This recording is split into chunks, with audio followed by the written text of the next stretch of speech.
Let's talk about the market in Pasco County. Something is going on that we're now seeing is an identifiable change in the market. What I'd start with is what is happening right now between our canceled, our withdrawn, and our expired. We have 605 properties that are no longer on the market in the last 30 days. Pending in the last 30 days, which we're getting quite a few pendings. 738 is actually not that good a number.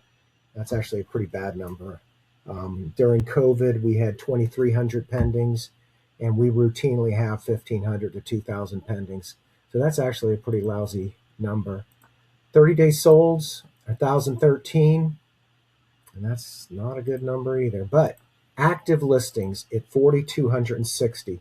This is a compelling reduction in numbers of listings. In November, we had almost 4,700 listings, and now we're down to 4,260.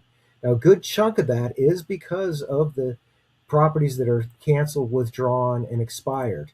I thought I was going to see a obvious impact, and because we haven't been tracking the numbers, we don't know what it is. But we do know in the last 30 days, a total of 1,618 properties either left the market, went under contract. Oh, no, let's put the pendings in there.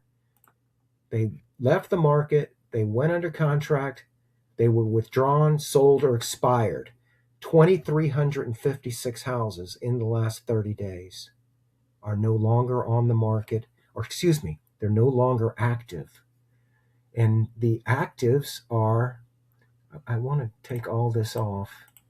I was hoping it would jump out to me and say, oh, this is an obvious situation. 4,200, and we had 2,300 leave the market. Well, to put it in perspective, back in November, we had almost 4,700. October, November, we were 4,600 and change. Every day it was bouncing around between 4,600 and 4,700. Now we're down to 4,200. And that's a solid downward move. Is that 10% or just under 10% less houses available? I guess what we really need to do is watch the active listings and see how many are being listed on a daily basis. Today we had 138 new properties, and that is not an increase in the supply is still going to go down in that kind of a low number of listings. 138 is not much. We sold 48 today. We had 4 expired.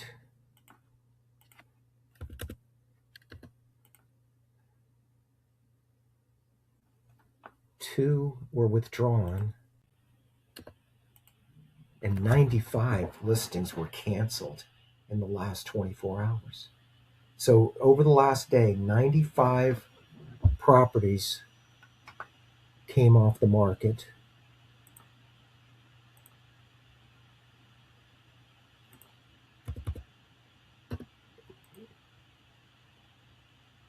And 55 properties went pending today. Comparing that to the number of listings that occurred today, we had 138 listings today. So we are going to have a net effect that we should go down tomorrow again. All right, well, I don't know what it all means in the long term. This is a real short-term little phenomenon. Allow us to look at the marketplace and know the market is not dead. We have action, we have activity, and we have less new listings today than we had canceled, withdrawn, sold, expired, and I didn't do temporarily off the market. Let's add temporarily off the market. I mean, ultimately, that's going to impact the numbers. There was only 9. So we had 160 properties leave the market and 138 join the market. So the net effect is that it will go down. Now the question is this worth following on a day-by-day basis? And the answer is I don't think so. Yeah, we follow call flow.